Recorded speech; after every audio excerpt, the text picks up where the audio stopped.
I want their leader brought here. I want him brought to me. I want the revolution crushed.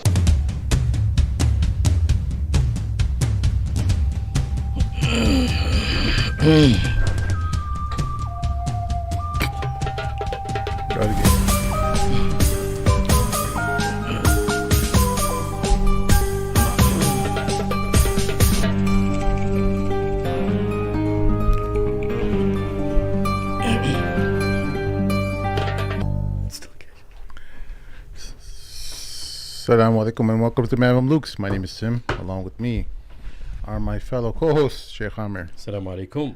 And the one and only Sheikh Omar. Assalamu alaikum, everyone. Welcome to the show, everyone.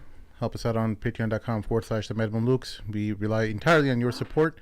Please do anything you can to help us out. And also leave a comment in the comment section below and like if you haven't done so already. Sheikh Amir, how are you doing? Sim. Alhamdulillah, I'm doing good. That was pretty random. What's going on, brother? What's on your mind? Nothing. I was just wondering how you thought things are going. With me, alhamdulillah, pretty good. Everywhere else, I don't know. I don't want to start off as a downer, but there's not really a lot of stuff to be ecstatic about right now. Well, I'm ecstatic at least about the confirmation of the Jets. The reason why is because if you had told me a couple years ago, just a while back, or just even before this conflict, that 2 or 3 Rafale jets that India had in their possessions would be knocked down by Chinese J-20Cs, I would have said you're out of your mind. There's no way. So just to start things off, I think we at least have gotten a confirmation, and then the aviation community and the military community, I've been checking out a lot of their YouTube channels. I used to be into this stuff a lot. Like I knew quite a bit about a lot of these fighter jets, primarily because I admittedly I want to make it clear I got into it because of a video game. For those who don't know, there's it's called Skies Unknown. That was a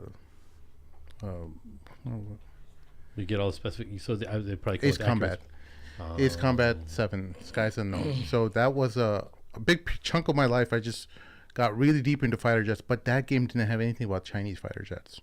So it was completely new to me. I'm like, wait, what about these J-10s or J-20s?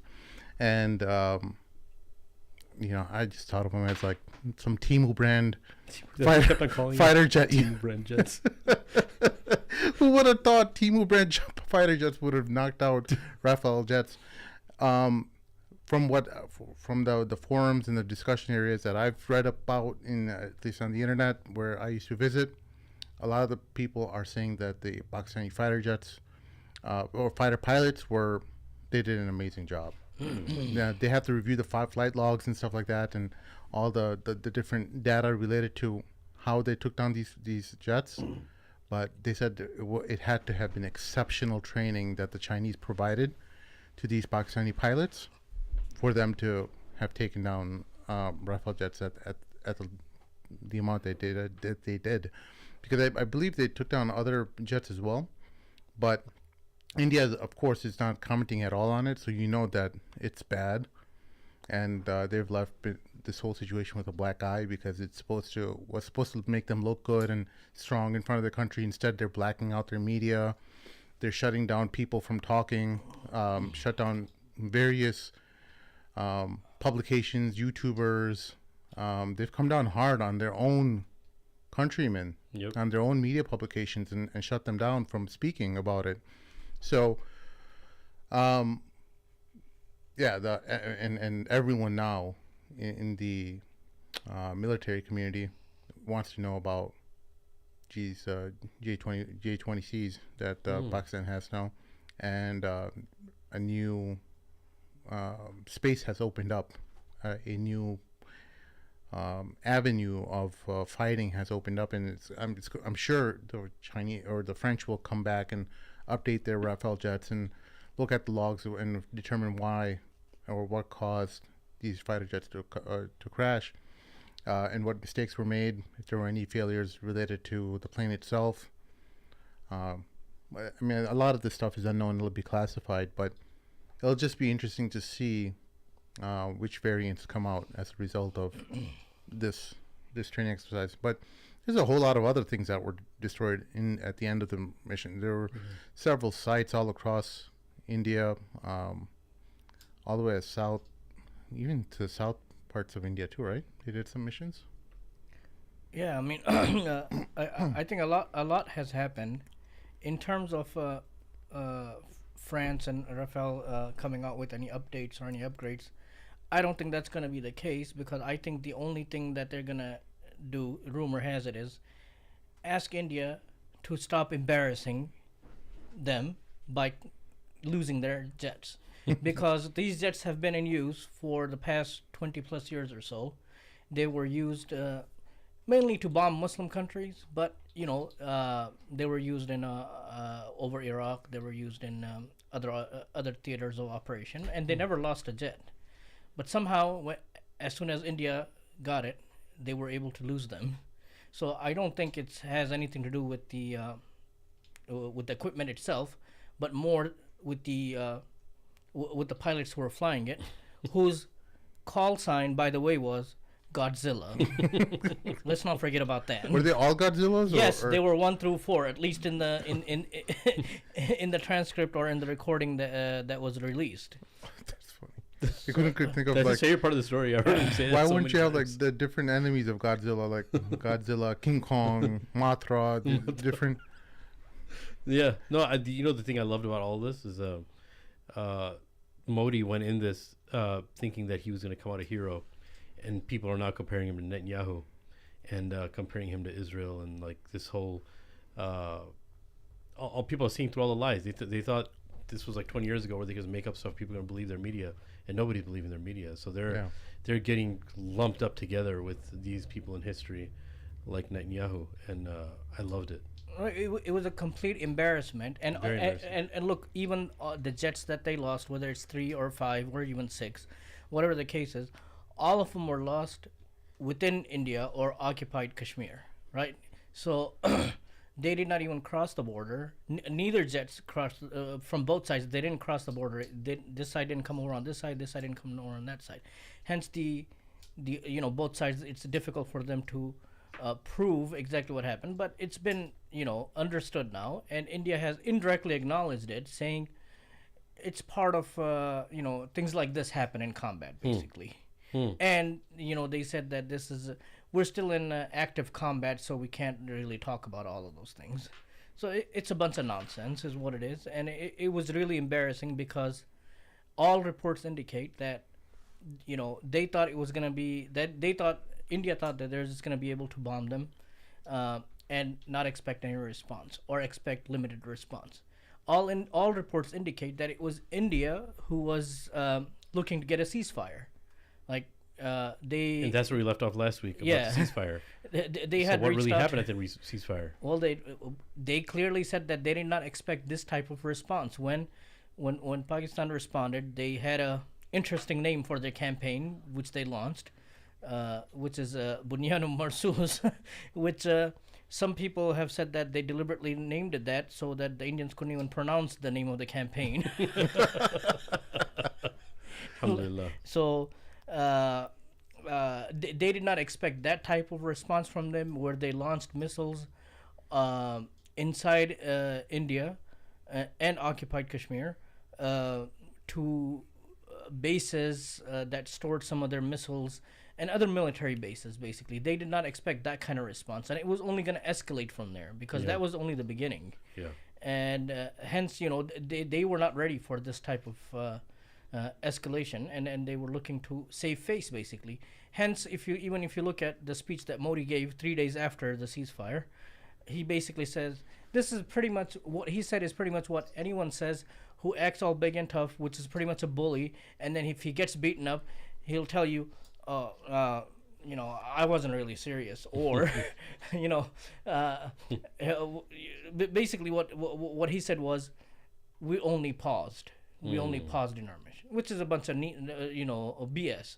And as Sim was saying earlier, that they are so scared.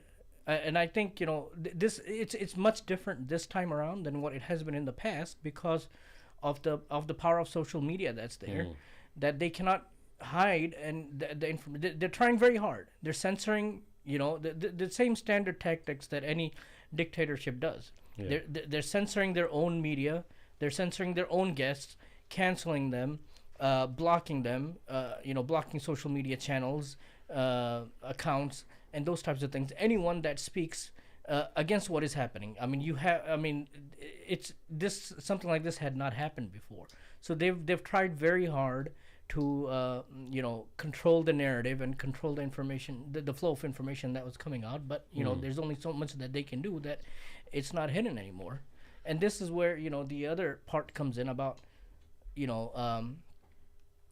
the role of the Muslims in India. Like, what are they supposed to be doing? Do you have any thoughts on that? Have you heard anything about well, it's about the reaction of the Muslims in India in particular?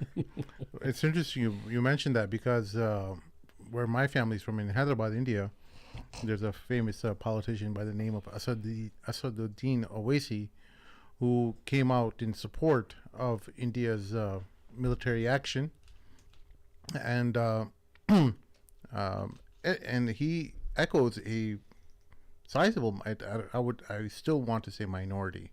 I think there are a sizable minority of Indian Muslims who are in favor of India's reaction to the brutal killings that happened. Yeah. Now, why is that? I don't think it's that they support India in the purely nationalistic sense.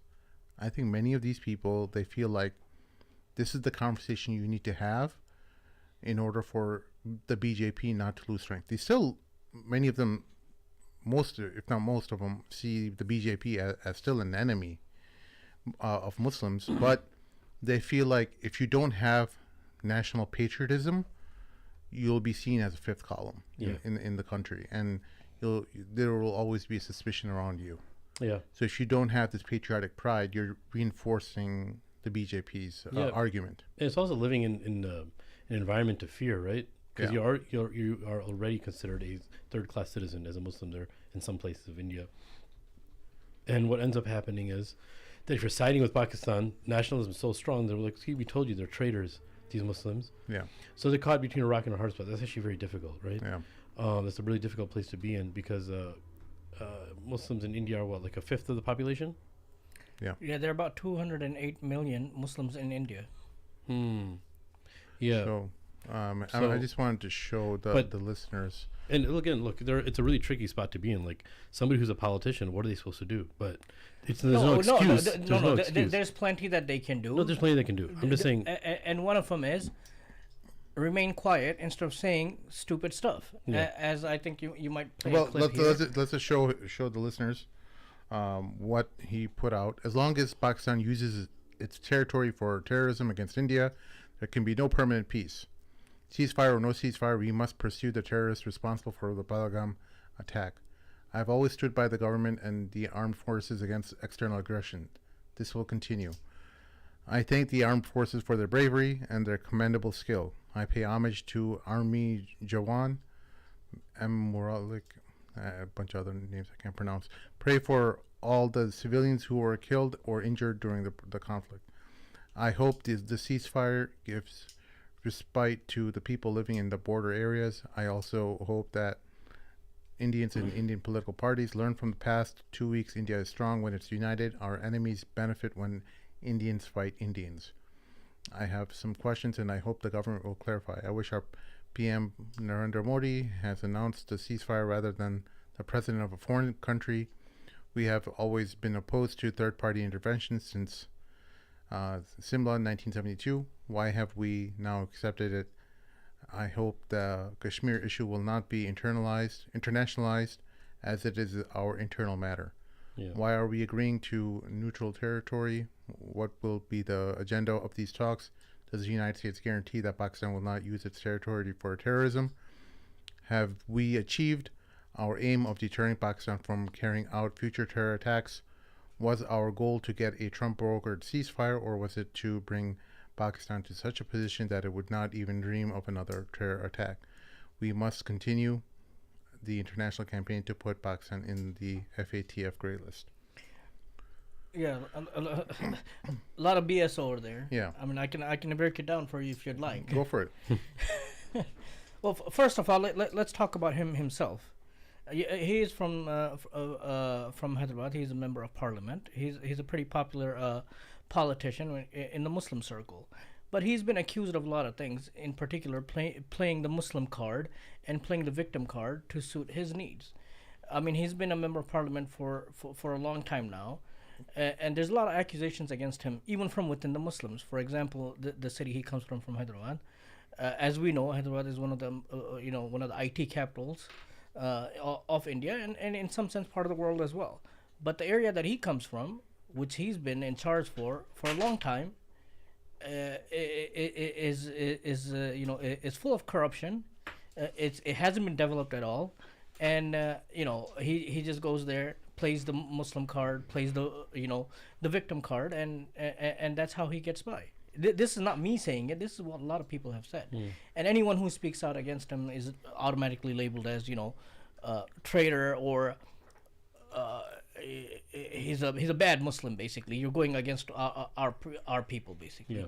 I think it's important for us to understand let's take a step back. Okay, let's go back to what I was talking about last time. Historically, what had happened when the British was in charge, right? When the British was in charge, I'm gonna fast forward it to where they were about to leave India. They were about to leave India because after World War II, they were broke. They couldn't sustain having control of India anymore, so they wanted to leave. Now there were three main players in this, right? There was Muhammad Ali Jinnah, there was Mahatma Gandhi, there was Jawaharlal Nehru. Okay. All three of them originally had the plan that when the British departed, they wanted it to be an independent India, a united India. Okay.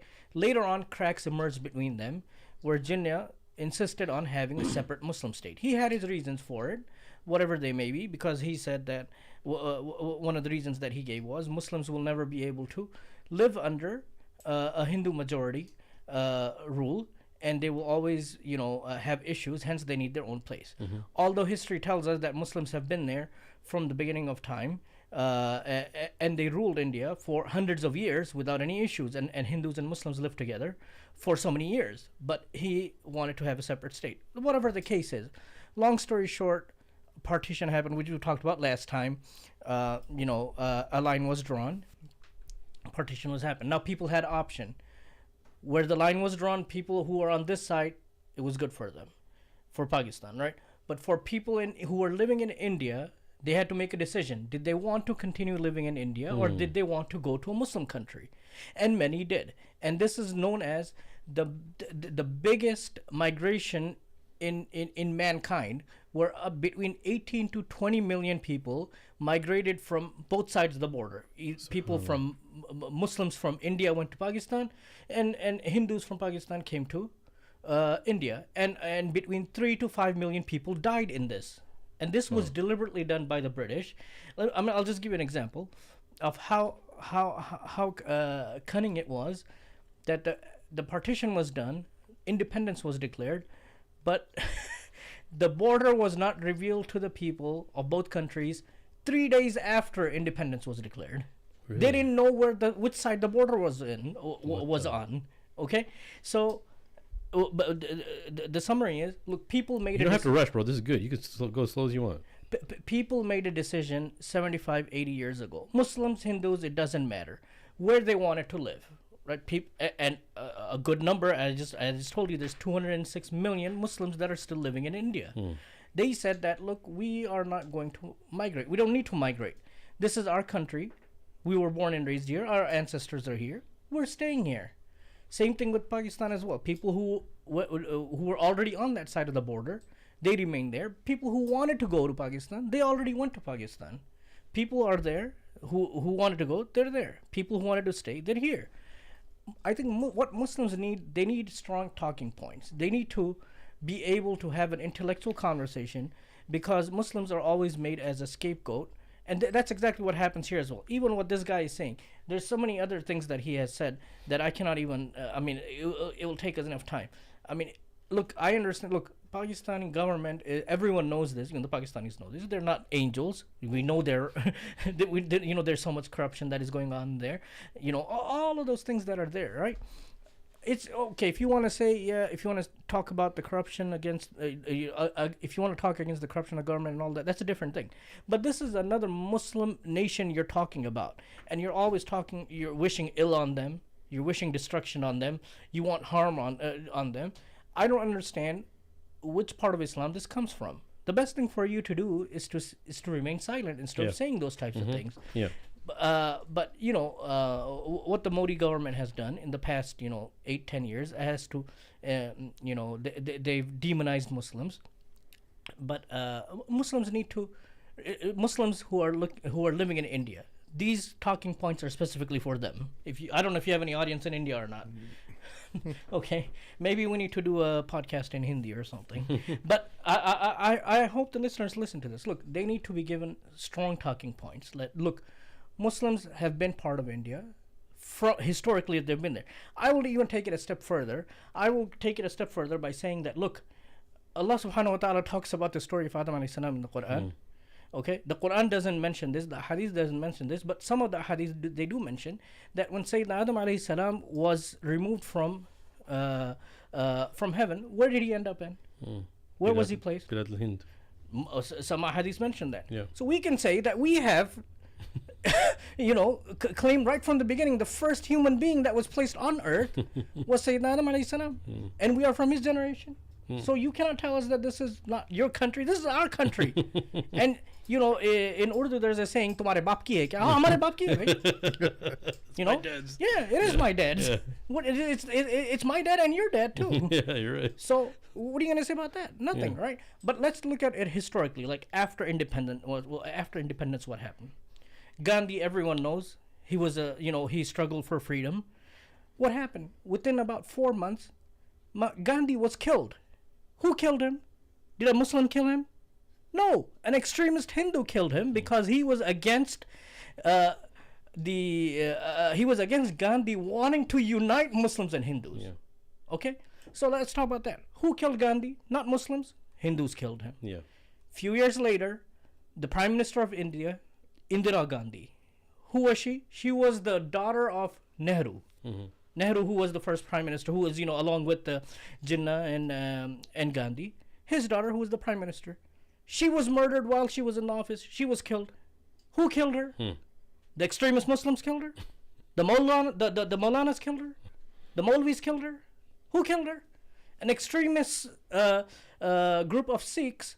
Actually, her bodyguards, who were Sikhs, they killed her. Because it's a long story. There was an operation that she had conducted against some of the Sikh extremists who had taken refuge in their golden temple, which was called an Operation Blue Star. Because of that, she was killed. Okay. Few years later, in '91, her son, who became the prime minister, Rajiv Gandhi, he was killed.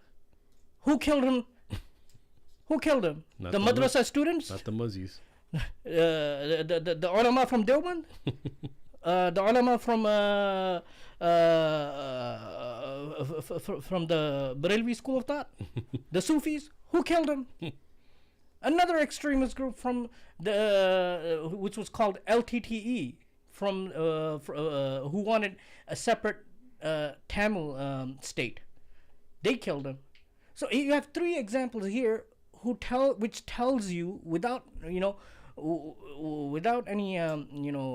difference of opinion or contradiction that, look, Muslims are here to stay. We've been here from the beginning. We're going to be here. Stop talking about this nonsense that Muslims are here, they're going to take over, and they're going to kill you and all of those things. These are the talking points that the Muslims need to be given. Yeah. Not always play the victim card. Yes, life is going to be hard. Life is hard for Muslims, even in the Muslim world. Yeah, oh yeah. So, more so than here, more than here. So, Muslims need to focus on themselves. Muslims need to be proud of who they are. Stop being the victim. Stop, learn more about your faith. Learn more about the fundamental beliefs of your faith. Yes, we're living together with Hindus. That's okay. but we're not the same. We have our differences. Even the Hindus will tell you, Hindu will never tell you we're the same as Muslims. Okay. But Muslims are first and foremost to tell you, oh, we're all the same. We're not the same. They're telling you we're not the same. Yeah, I think the talking points are really important too, but I'm not going to counter that, but I'm going to say that the culture that's already there and that's set kind of in stone, as the example of Asaduddin Owaisi. Are you talking about like Muslim culture? What? No, it's just in India itself, right? Okay. So Asaduddin Owaisi, what he does is he tries to out.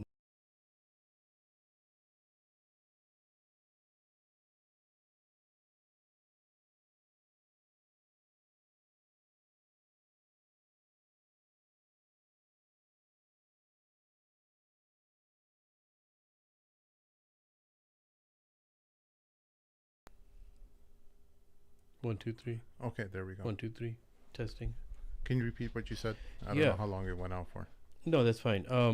I think Asaduddin Owaisi tries to show how pro-India he is more. He tries to out-nationalize the Hindus and in India and everybody in general, all groups, that he is promoting the strongest form of nationalism for India, and he holds everybody to account. He tries to push this agenda. You probably seen this. He tries to push the agenda of him using the Constitution of India, and India is the greatest democracy in the world, and it has to come back to its morals and its principles. Now, the dilemma with that it starts becoming is that the game is already rigged, and Muslims that are living there are part, and Hindus as well.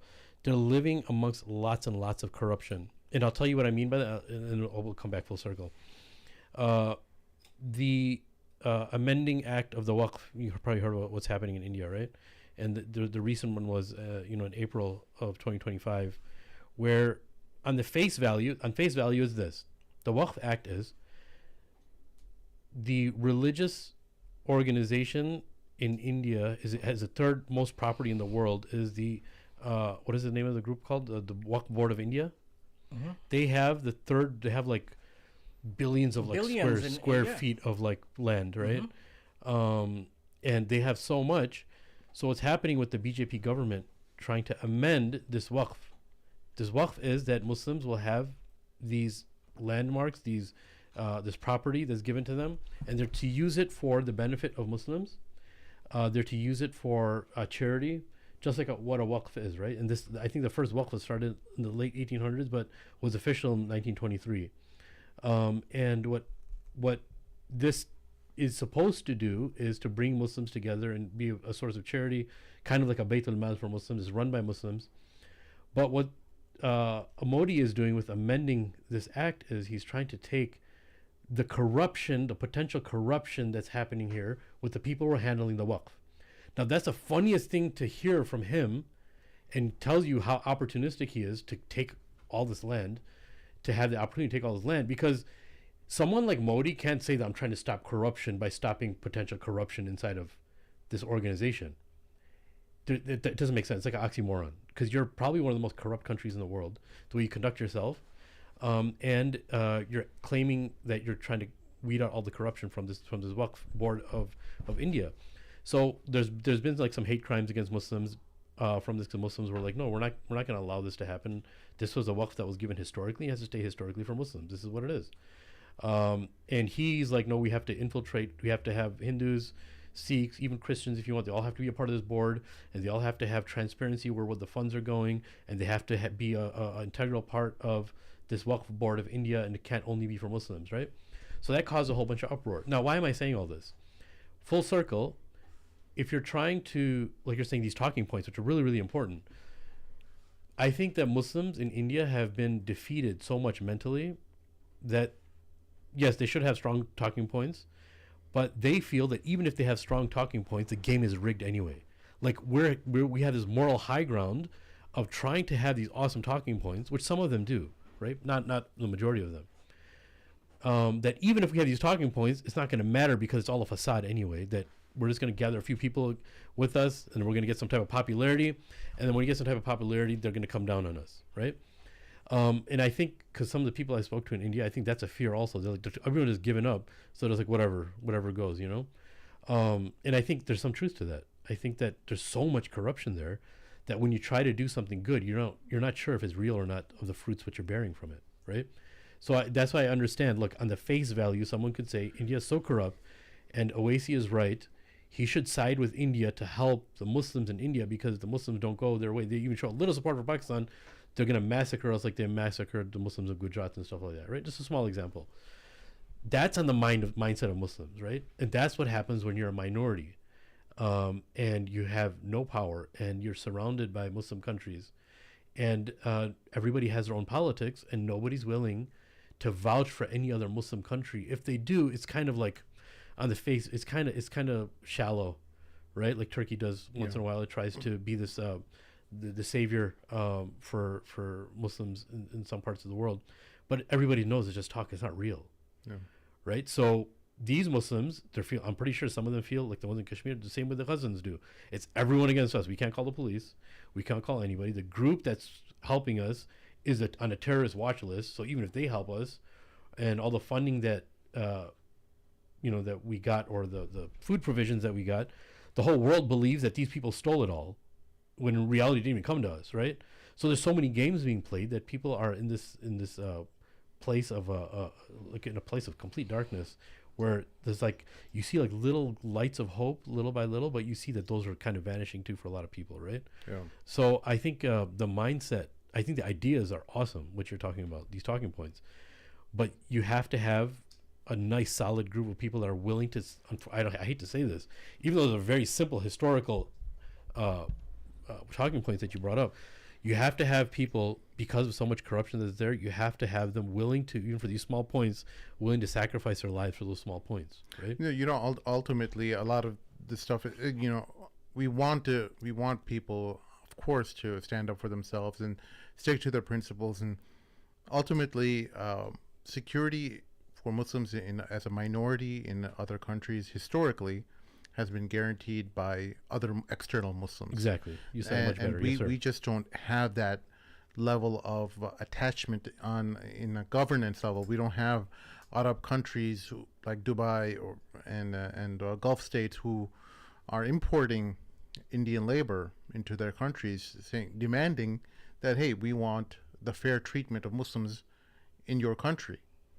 Now, this would happen if there was a country or an entity or a state that acted in the interest of Muslims, that didn't care about profit, or that wasn't number one on their priority list. Principles for profit, yeah. Yeah. When you have a state like that is ultimately more interested in making money than anything about what's happening in Xinjiang province in China, or the Muslims of India, etc., anywhere. When you have countries who are operating in their best interest, what we have to do, forget about the people of Palestine, and we gotta make a deal with Trump, and we gotta start making billions. We gotta start investing in such and such companies in order for our pockets to be more deeper and richer, and that we just look out for our own self-interest, or maybe our own nationalistic interest. That's the recipe for disaster. That's what happens when a Muslim body doesn't act in the way of an ummah does, and you just have nationalism kind of taking root in Muslim countries, and we will get stomped around all across the world. Yeah. It's not just in India, but as we've seen in Xinjiang, in Burma, in Sudan, etc., you're always going to be just pummeled. Yeah. Because you don't have anyone sticking up for you, anyone who has power. There are plenty of Muslim countries that have significant power, like Turkey and Saudi Arabia, Iran, etc., who have the ability, but they don't necessarily do anything with it. And you're seeing that right now. As just this week, we saw Trump in Saudi Arabia. Let's talk about that. We saw them make billions and billions. I think in the next few years, it's supposed to be upwards of up to $1 trillion of revenue coming from the Gulf states alone. $1 trillion. Now, what's happening is the United States is people are saying there's a rift between Israel and Trump. I just don't see that. When you see the principles of power, What? How does power operate? Have the Israelis lost power? Maybe in the public sentiment, opinion, yeah. Public opinion, Yeah. yeah. But But how does that mean anything? How does that translate?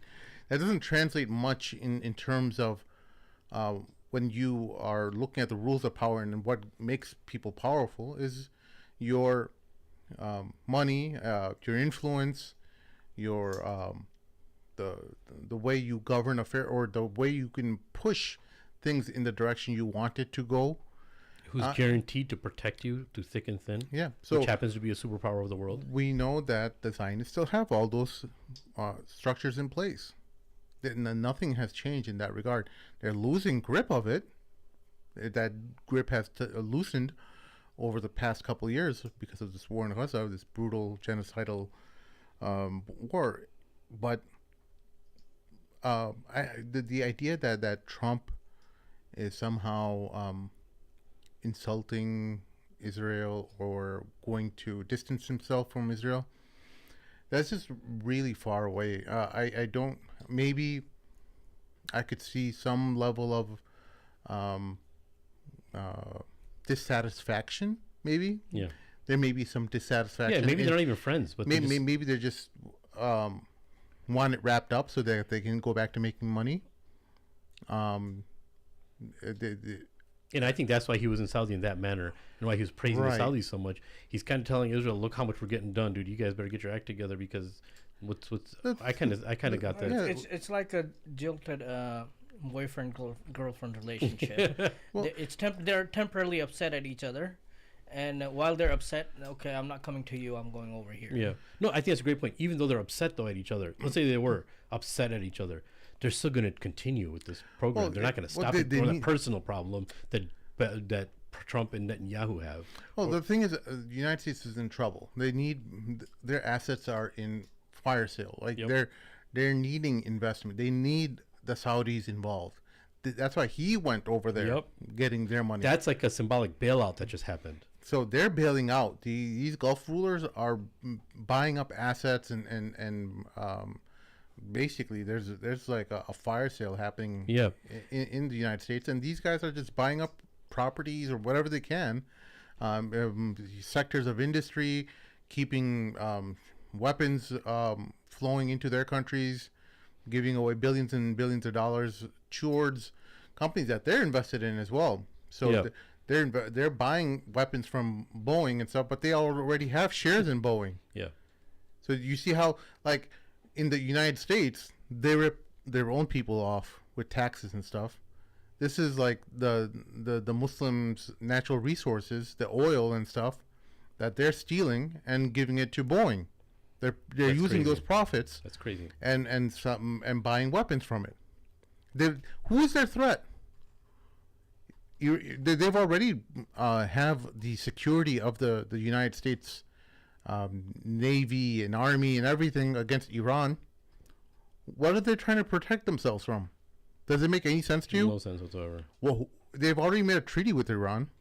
So who's attacking you? What is this urgency for you to buy weapons? The illegal caravans that are coming from Mexico here. So check this out. Yeah, go So check this out. Look, as far as money, look how hefty this money is. Just some notes I took for this episode. $600 billion investment as a commitment from Saudi Arabia to the United States. $142 billion in defense partnership from Saudi Arabia. And these are all kind of connected, right? A $200 billion deal out there to purchase 160 Boeing jets, right? And then you have Trump announcing lifting the sanctions to Syria and aiming to support the country's recovery. Now, these aren't all like separate. He didn't go to the Middle East and meet all these people, right? And they were just like separate issues. These are all interconnected, right? And they're connected, I think, in a very strong way. But I think what told me in the speech of Donald Trump, by the way, I had to pause it so many times just to laugh because it was so funny to me, some of the stuff that he was saying. But not only was he telling people that, hey, these people are kind of bailing us out, so he's extra nice to them. We were talking about that before the show. He's nice to whoever is nice to him. But also, do you guys remember the portion where he was telling like kind of alluding to Saudi that they used to be backwards. There was so much terrorism coming out of this place, and now you guys are doing good, right? Shabash Berte, you know, you guys are doing good now. Good boys, good puppies. You know, you guys are following. Like, he had to get that in. But every opportunity he has, he just goes in on Biden for his presidency. Every opportunity he has, he just slashes him under the bus, bro. So it was just a mixture of so many different. Do you think he writes that down? Because he didn't have any. Was he reading a teleprompter? It's all. No, it's off the cuff, and It's off the cuff, right? And I think it's just filler for him now. Like, it's just stuff that he says in order for to kind of fill in the space and talk about his own greatness, his own shrewdness and prowess in making deals. Which look, I mean, he talked about the progress that was. I mean, he didn't talk about it, but the observers have mentioned it. That the first time he went in 2017, the women were still required to cover up or dress in a modest fashion. But this time around, that was no longer a requirement. That's the progress that we have made. Yes. You know, so I mean, look, he's a person that is not hard to flatter and impress. Okay, that's why he got the treatment that he got. You know, can you tell us what food treatment he got? With the purple carpet that was laid out, not the red, but the purple one, because that's the official color that they have designated. This happened a few years ago, but you know, he's not that hard to impress, and that's why they had a mobile McDonald's food cart that they brought in just for him. So it's not that hard to impress him, and you know, they tell him, they make him feel important. They tell him, you know, he's doing a great job and all those things, and it's very easy to flatter him. It's not that difficult, and that's exactly what they've been doing. That's why Qatar, you know, they didn't know what to do. They're very small compared to Saudi Arabia. They even though they are rich, they said, you know, how about we just give you a $400 million private jet that you can use. So he said, you know, sure, why not? But on the real though, that's really reckless of him to accept that, bro. No, I mean, but the thing is, this is. He answered. Sorry, but he answered your question. Someone asked him this. He said, "Okay, this is exactly what he said. This is exactly what he said. Someone is offering me a free plane. Am I supposed to say, no, thank you. Let me pay you $1 billion for it, or should I just say thank you and take it?" Yeah. This is lessons learned from other. Yeah. Because it was Jared Kushner in the first president Trump's term, the first term of his presidency, where Kushner needed a bailout for one of his companies, and Qatar declined, and they would have made it into the good graces of the family had they bailed him out. So I think this is one of their tactics. Like, hey, you know, you give them a little bit, and you may be able to buy a friendship. You know, do I think that's acceptable? Of course not. No state should be or individual from a state. I don't know. Does that count as a gift to the state, or is he accepting it for himself? It's going to be for himself. He's saying that it's for for whoever. I forgot who he said it was for, which department, but Department of.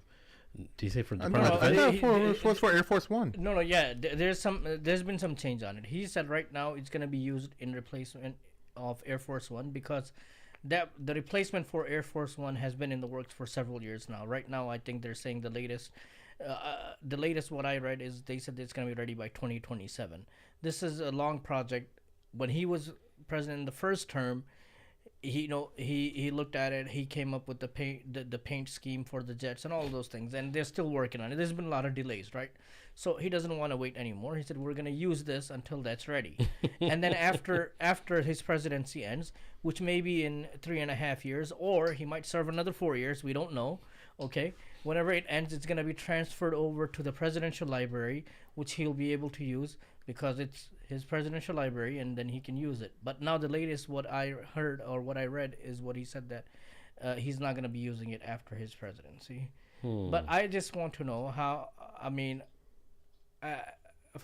forget about all, you know, religion and all those things.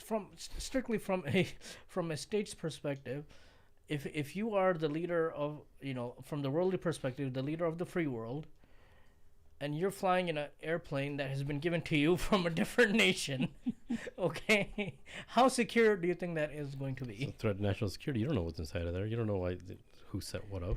But it's a Boeing plane, so they probably know what's in it. It's not made by the Qataris anyway.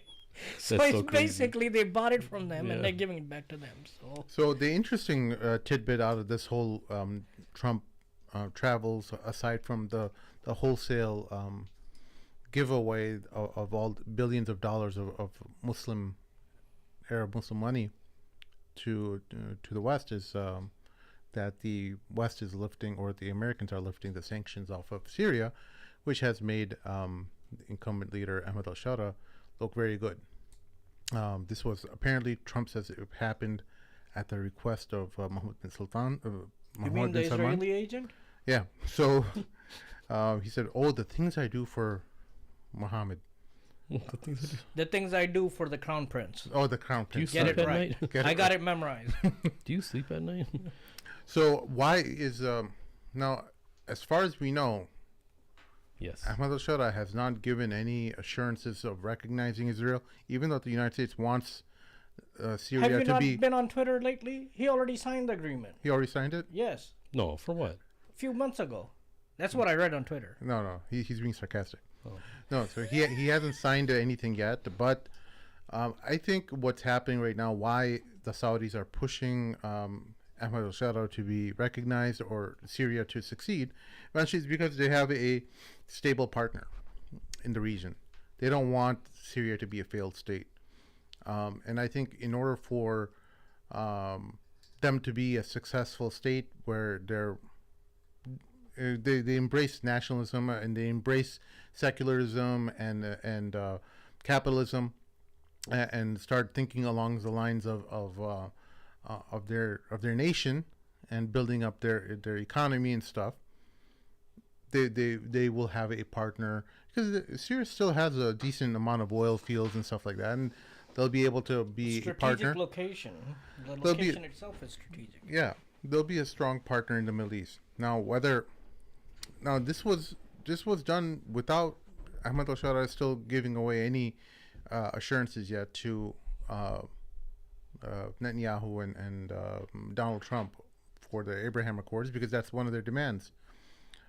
Time will tell how much they're going to push him, because this is something that this, along with a few other demands related to whoever the Israelis Expel all the foreign fighters that are there. expel all the foreign fighters, whoever the Israelis and Americans think is a terrorist, or someone who is basically anyone who wants Islam, right?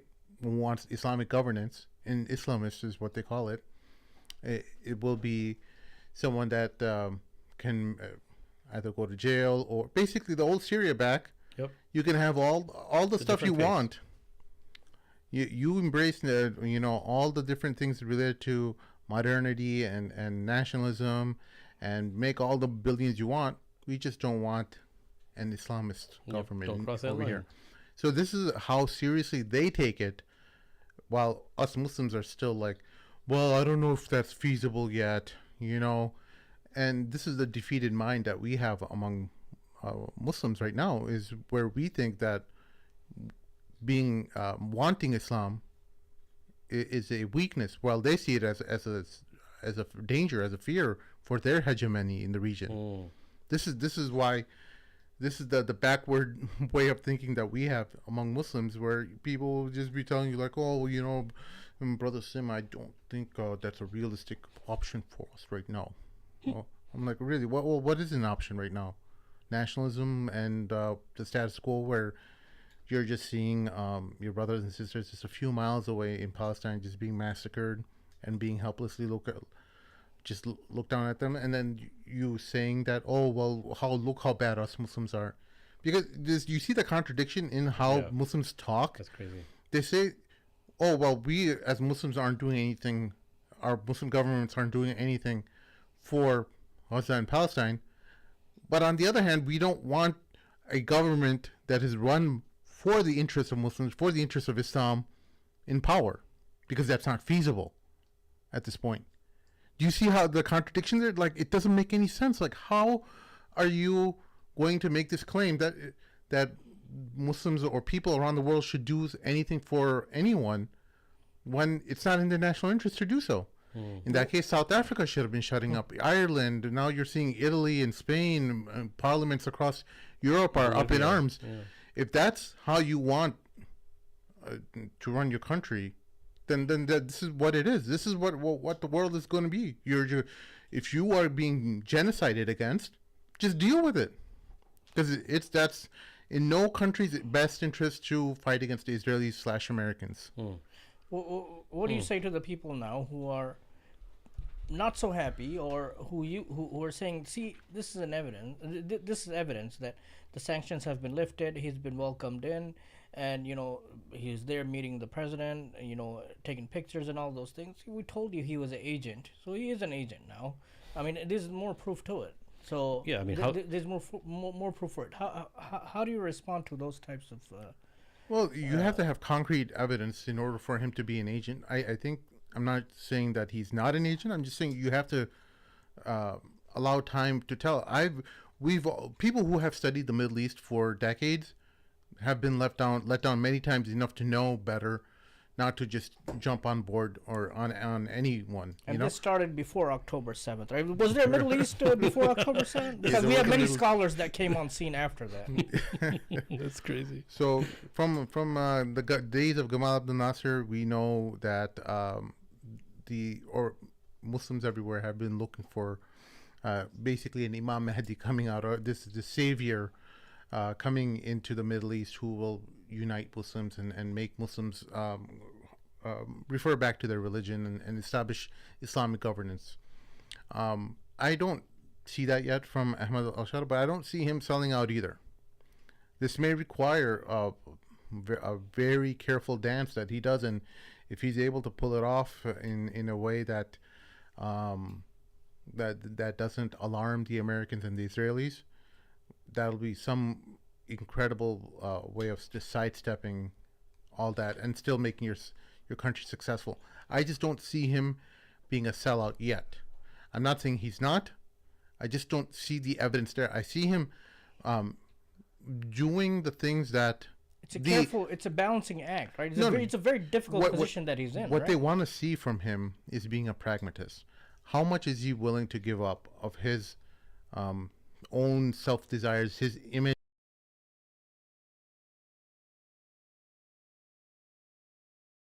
How much of his principles is he willing to sacrifice?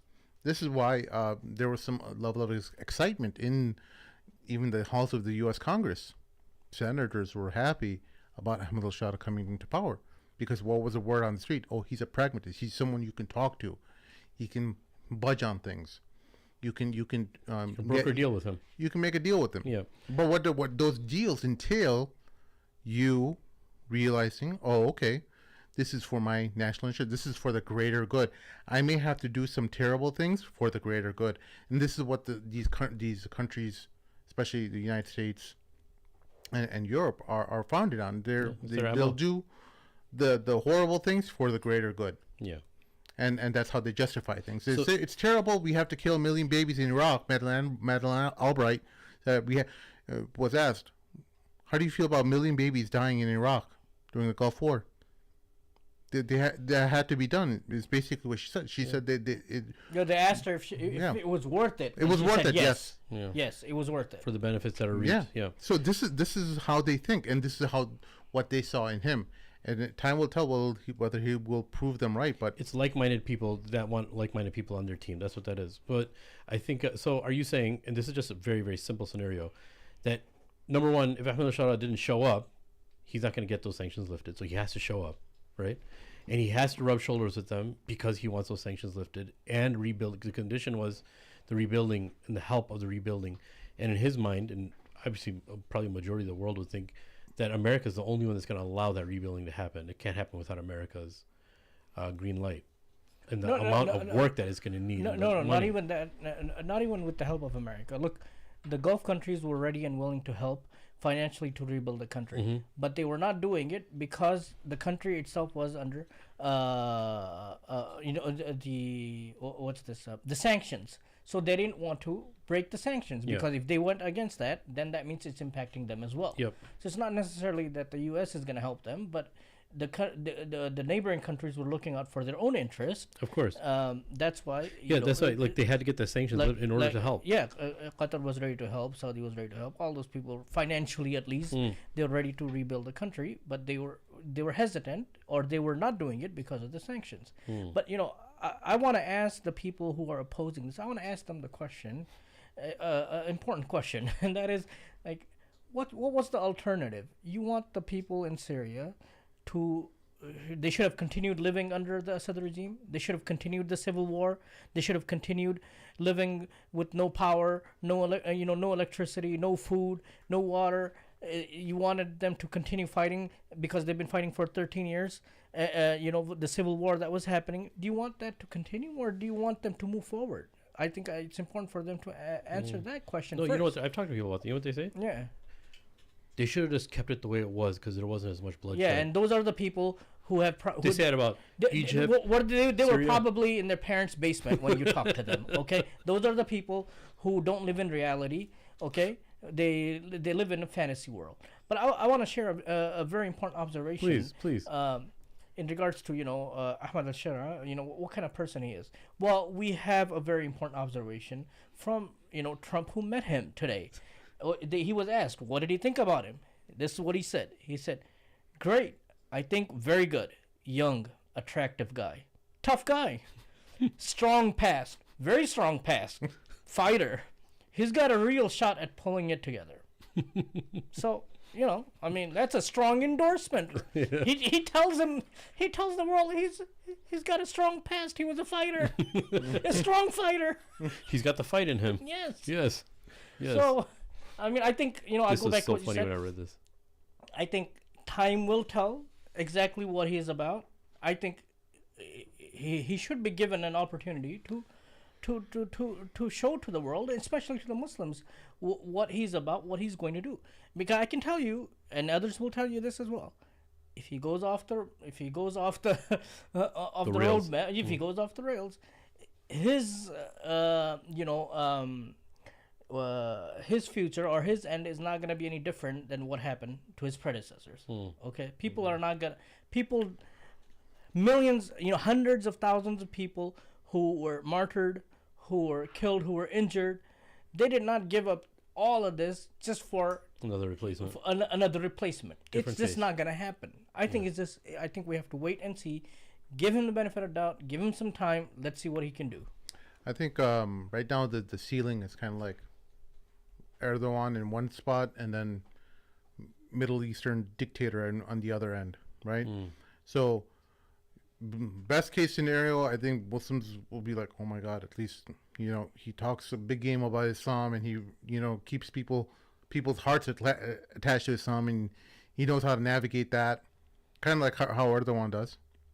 But also, Erdogan, just like how Erdogan is a pragmatist at heart, he may end up being just that, just someone who is worried more about the Syrian national interest, will play the Islamic cards as needed, use that fervor for his own advantage, kind of like how Erdogan does, and fund a lot of these Islamic projects across the country, etc., and kind of just temper it like that. Do you think it's not important for him to rebuild the country? Of course.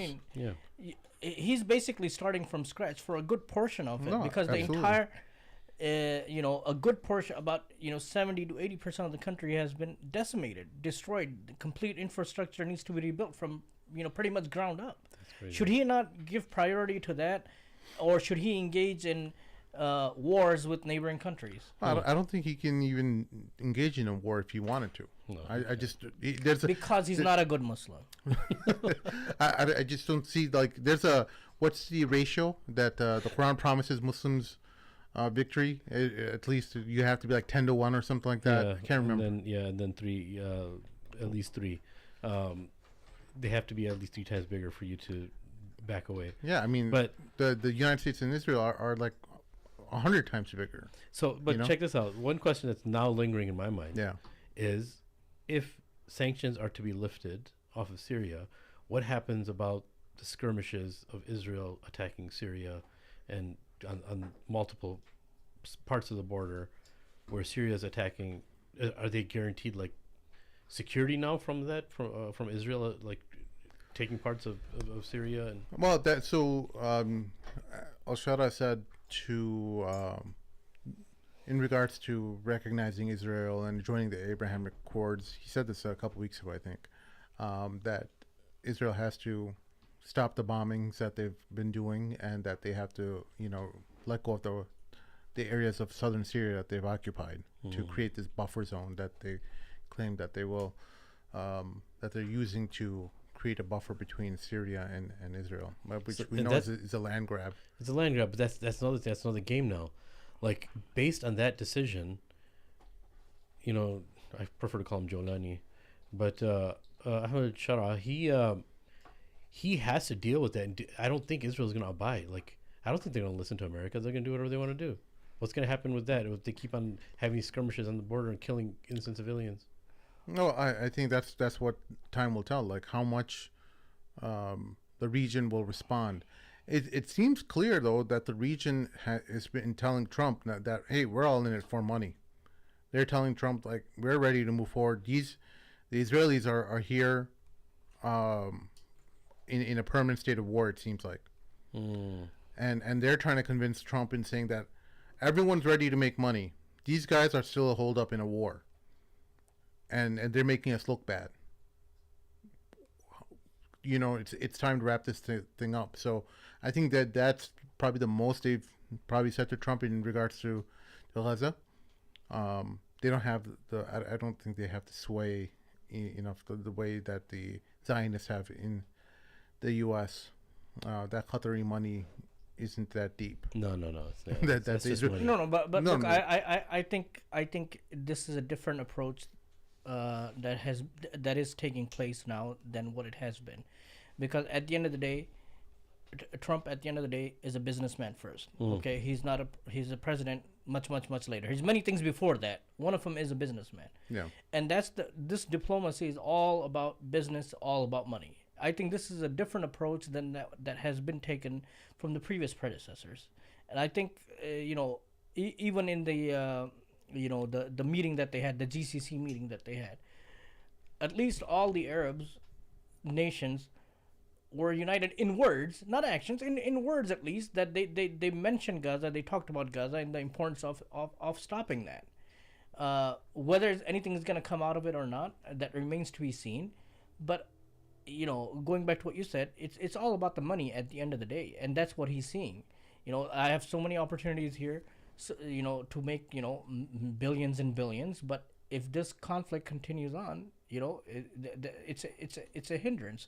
And that's why I think the last part of his tour, the last leg, I think is the most important one, because he's going to UAE, and we know the role that UAE has been playing when it comes to these Abraham Accords and all of those things. And even I'll take it a step back. We talked about Shara and Syria and them being asked to accept the Abraham Accords, which is basically recognition and normalization of the Zionist state, and forgetting about all the murdering and killing that they've done, and act like nothing happened. But look, even when Trump was there, he did not mention anything. It was a tweet from the White House that mentioned that this is what they're hoping for him to do, which historically tells you that both of them are not always on the same page. So Trump might have a better understanding on the ground, knowing realistically this is not something that even I can ask him to sign these, knowing the history and knowing what is happening. But it was the White House that tweeted it. Trump didn't mention this. He did mention about Saudi normalizing, and he said, they'll do it on their own time. It's his dream, and he wants to see it happen, but they'll eventually do it on their own time. He did say that, but he didn't say anything about Syria. So there might be a disconnect, and there might be some wishful thinking here and there. So I think you have to look at all of those things. But I think that the visit that we need to watch the most closely is what happens with the UAE visit. Because those are the ones, I think, they're probably the ones who came up with the name Abraham Accords to get the Muslims on board. They're the ones who agreed with Trump when he said that Gaza needed to be emptied out and made it into a Rivera, they're the only ones who said, I don't think we have any other alternative. Let's go with it. They're the only ones who said this on record. Yeah. Okay, so I think there's there was a good friendly relationship between Saudi and UAE, but they've drifted apart on many issues. Palestine is one of them, and there are other issues that they've really drifted apart on, and UAE is pretty much on their own on a lot of things right now. They've made some gambles which haven't really paid off. So I think it's important to see what comes of this visit. That's important, yeah. And when's that supposed to be? Tomorrow. Tomorrow, huh? Or tonight our time. I'm sure you're gonna be awake. The UAE is pretty good at gambling. They realize that they can't make a casino in Dubai, so they made an island specifically for a win casino. That's what you mean, yeah. So there's actually an ad that they played where there's a couple who's talking about how brilliant the UAE is and how they circumvented this law. But gambling is not allowed. But look how far ahead our country thinks. We built it in the sea. We built an island there for the casino, for the Wynn Casino to be there. Like what? Like you're literally playing games with the religion. Like, and didn't Chicago do this? Don't we? Oh, they had Aurora, that. the boat, the casino on the boat. They had the river casino. Yeah. That's where they got the idea from. Oh my god. That was in Aurora, right? The river casino. I think it first started in I Aurora. thought it was Elgin. Yeah, I think Was it it? was in Elgin. Okay. Yeah. So Yeah. Well, that's so funny. Yeah. Yeah. The Now they, riverboat casinos. Yeah. now they just call it adult gaming, and they're having 7-Eleven now. These slot machines, but they're digital, so they're not real slot machines. Yeah, it always Loophole? starts off with the riverboat, and then Yeah. eventually it's it's right 7-Eleven. there. What's the point of us traveling there? Now just make it in here. That's what's basically happening. What else did you guys have things to talk about? I mean, I think that was kind of the gist of it. I don't know. What do you think? You got anything else? yeah, Other than Pudge? I want to close. I have some closing thoughts in regards to what we were talking about earlier. Yeah. About Mr. Uncle Tom or Uncle Yeah. Uncle Dahmer. I said Uncle. Yeah. We call you, for those who don't know, in the U.S. There was a old thing called Uncle Toms for slaves who worked on behalf of the slave master. So they were given this nickname called Uncle Toms because they always sided with the master. So we have Asadine Owesi being Uncle Dahmer. I thought it was Tom from Tom and Jerry. No. But no, what I wanted to say was, look, Tom was Tom the cat. He was Uncle Tom? He was an Uncle Tom. Yeah. He was doing the bidding of Yeah. going after the mouse. Yeah. The mouse was the enemy. no, what I wanted to say was, look, he's done some good work for the Muslims. Okay, he's represented Muslims in certain segments. Muslims see him as a good representative of Muslims. Okay, but there's limits to it as well, right? But what the point that I really wanted to make was, look, the concept of an ummah is completely and totally lost in this conflict. Anytime this issue comes up of India versus Pakistan, the concept of ummah no longer exists. It doesn't matter what happens. Oh, you're Indian, oh, you have to support them. Or you're from Pakistan, you have to support them. So I think that's something that the Muslims really need to look into, especially on both sides of the border. The concept of ummah that's there. See, this is the game that the British has played, that the West has played for a long time, which is divide and conquer. It does not get any clearer than what the British has done with India, with the partition, a literal line that was drawn on the map. It's the same thing that happened with the Muslim world as well, right? The Arab countries are no different. The lines that were drawn. It's the same thing here as well. And if we continue giving that importance, when will Muslims unite then? I mean, I know what you talked about. Muslims living in India, yes, it is difficult for them, right? They're living as a minority in a society that's majority non-Muslim. There are a lot of extremists. The government is extreme. The government is extreme. The people a lot of them are just illiterate jahils, right? Yeah. They'll just do whatever they think, and it's a mob mentality. It's difficult for them, no doubt about that. And yes, they might have to, you know, they have to show their loyalty. I understand that.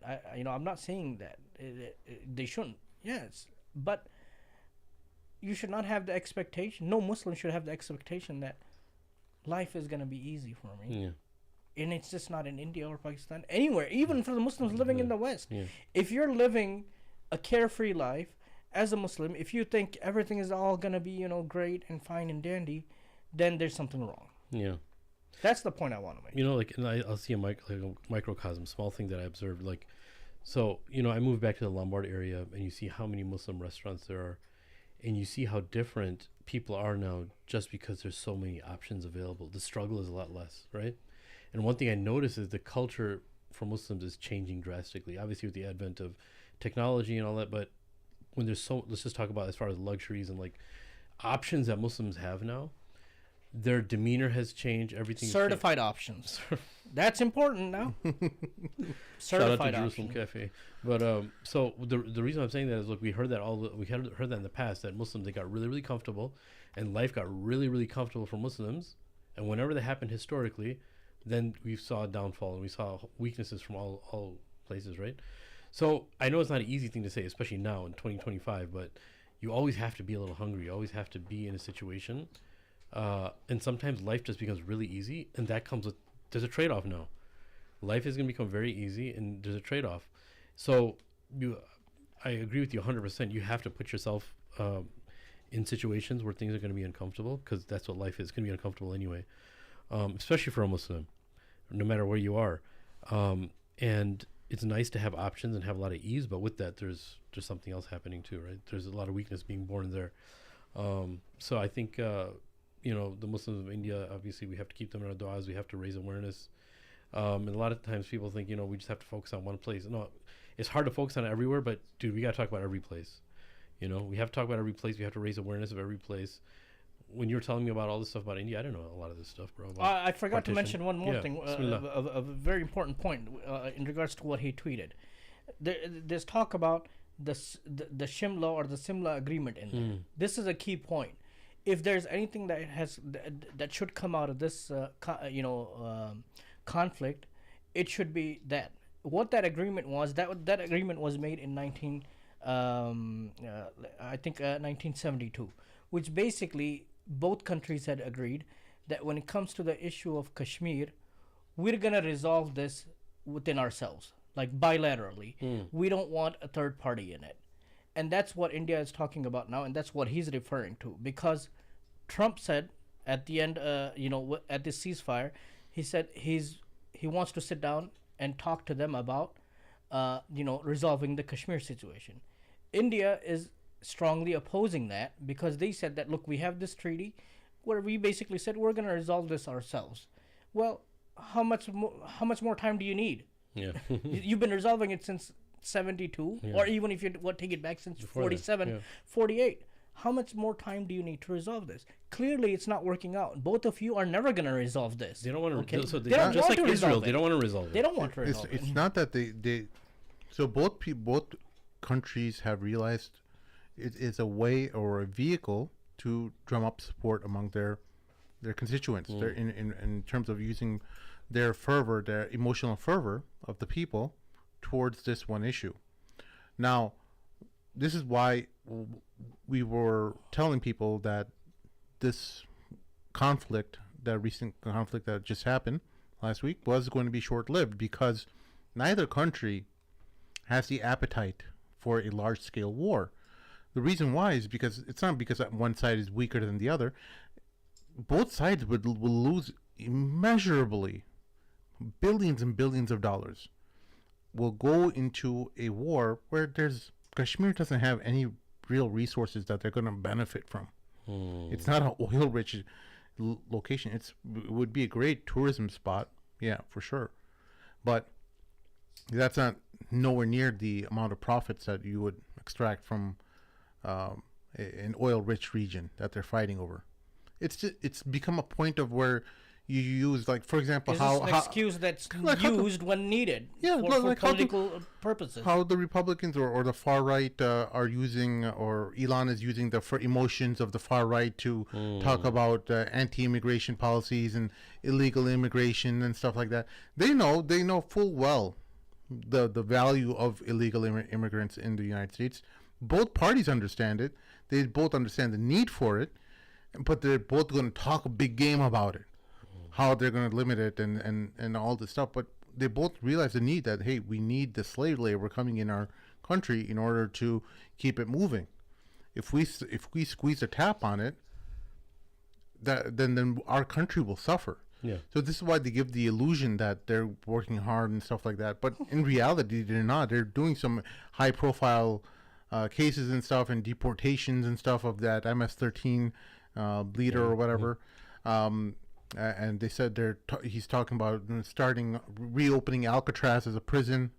Alcatraz is this ancient prison, for those who don't know. That's off the coast of California, off San Francisco. It's going to be bigger and better than before. And this is why your politicians use these kind of silly issues to drum up support among their base.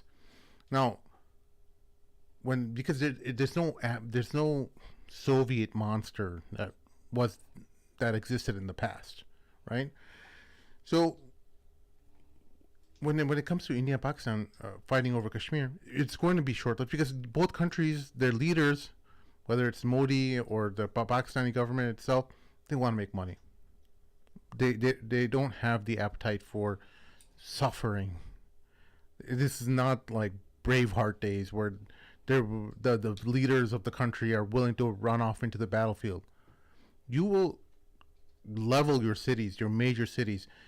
You think Microsoft will invest in building tech hubs in the various major Bangalore and Hyderabad and other cities across India? No. Why would you want to do that? Why would you want to invest billions of dollars in setting up data centers and in offices and stuff like that when there's an active war going on? And it's under nuclear threat. Under nuclear power threats. Like, no, that's bad for business. Pakistan and India both want international investments coming into their country. And war is bad for that. But in Pakistan, I heard you have to give 10% of that to a certain person in there. I heard. I could be wrong. Doesn't that but I'm 10% not sure. go higher after inflation? And But there's one person who was called Mr. 10%. Yeah. I could be wrong on that. But look, what Owaisi was saying is exactly this, right? Like, he's basically telling Modi, are we going to allow a third party to come in and help us resolve this? We shouldn't. We should resolve this on our own. That's what he's saying. And that's what I find disturbing. Like, why does he need to go out of his way to show? Even I watched some interviews that he's been doing. Even some of the news anchors were surprised as to like how strongly he's coming out against his fellow Muslims. Yeah. Like, the news That was anchors are crazy. surprised That was about crazy. this. Yeah. Yeah. That's what I'm talking about. Yeah. They also tried. They're obviously very manipulative. They tried to paint a picture of him as being a hypocrite in front of the Muslims too. They're trying to make him basically look very traitor-like in front of the Muslims too. That's what I'm saying. There's so much corruption, dude. It's such a dirty game that people they have to keep rationalizing to themselves. I have to do this for the greater good, and then 20 years later, bro, they're just complete like slime balls, you know. So you think the Kashmir issue is going to be resolved in our lifetime? No, I don't think so. And I think it'll just be continually used as a way to buy weapons, involve foreign investments and stuff. And these guys who are buying these weapons, what do you think they're doing? They're buying stocks in Lockheed Martin and Boeing and Raytheon and stuff like that. So they're using the tax money of the average Pakistani to buy these weapons. Before they buy the weapons, they buy a whole bunch of stocks, so they know that the stock price goes up. This is how they play the game. Yeah. This is what's happening in every level, in every government across the world. They're playing the system, and they're just like with the tariffs. Right before the tariffs, Trump's literally laughing about it in public. Oh, I know a lot of people in this room have made a lot of money off of the recent situation, economic situation, whatever he was saying. But they're literally talking about it in the open, and we still have people who are like,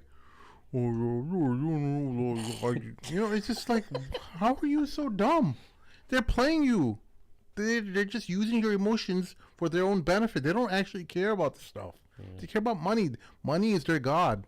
And when you realize that, then everything starts putting together, like why a country will use a situation like Kashmir for small scale conflict. It's just, even though people of Pakistan and India, they may have genuine passions and claims over Kashmir, and they have genuine sentiment over it, right?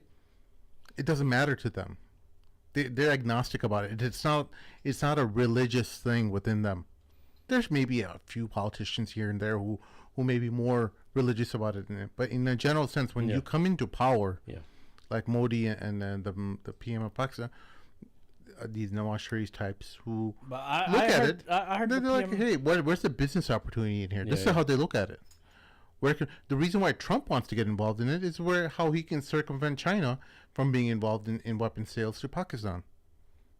And this is how they end up greasing their wheels, because any influence that they have in that region will diminish China's weapon sales and stuff like that. Maybe they start offering Pakistan better deals in buying fighter jets, so this is people have to like realize that there's a bigger game being played above their heads.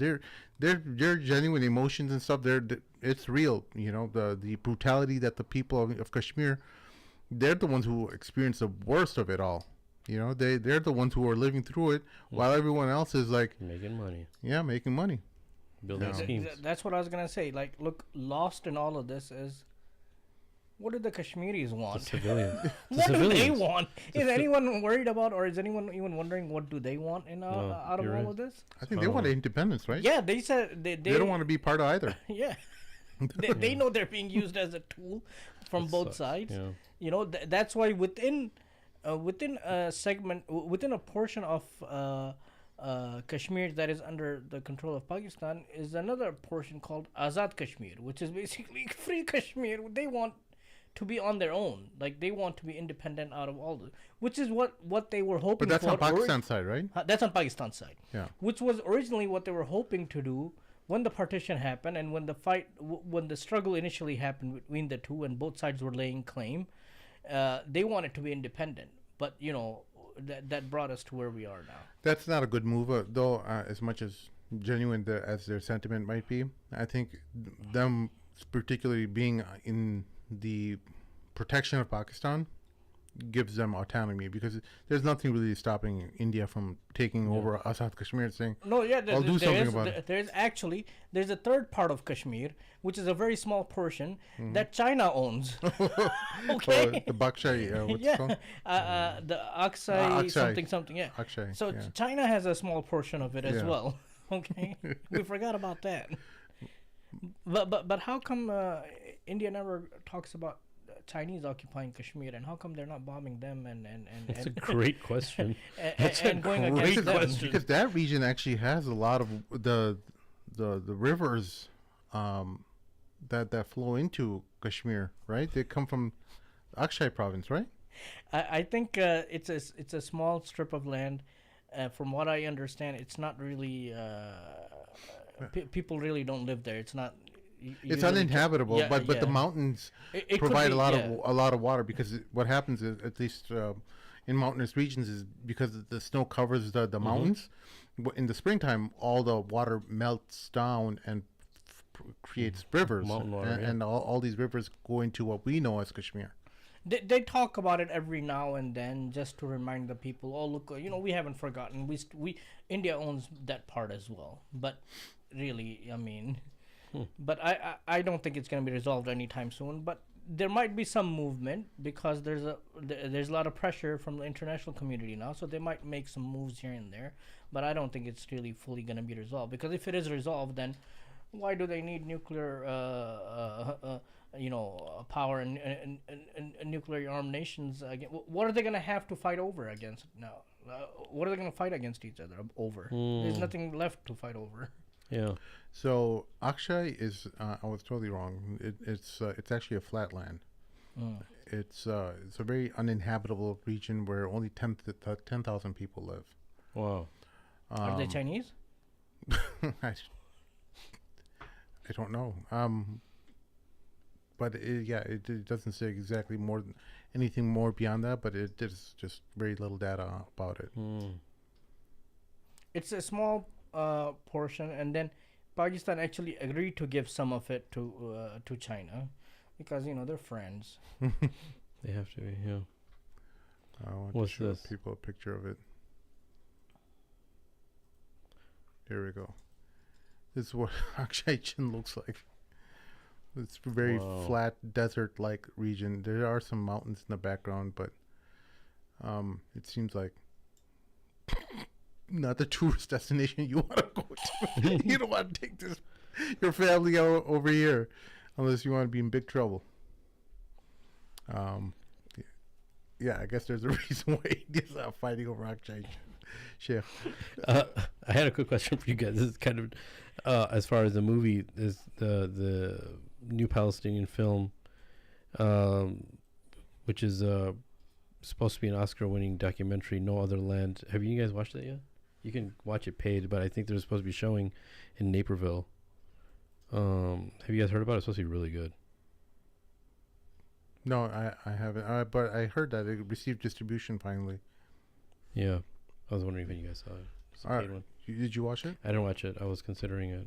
I just didn't. I just wanted to get, because all the feedback I saw was from one a of lot the of. creators or something killed or arrested I don't know. recently. I just saw all the people that were cheering it on were kind of people who were kind of like very left-leaning type. So I just didn't know if I wanted to get some feedback. But it's all good. Alhamdulillah. Yeah. Something happened. Is it being played in theaters? There's a showing that's happening in Naperville. I got a flyer for this, or an advertisement. on for No this. Other Land? No Other Land. Naperville, Illinois, I think. Yeah. Well, we'll be sure to check it out if it comes. I was trying to find out if I felt like I saw something about one of the creators of the movie being arrested or something in Palestine. Yeah, I can't find anything. But anything else you guys want to talk about? Not at all. I think we're good to go, inshallah. Okay, that's our show for this evening. Thank you all for joining. Please make sure to like, subscribe if you haven't done so already. Throw a comment in the comment section below with your thoughts with today's show. Thank you, everyone. We'll see you all next time. Assalamu alaikum. I want their leader brought here. I want him brought to me. I want the revolution crushed.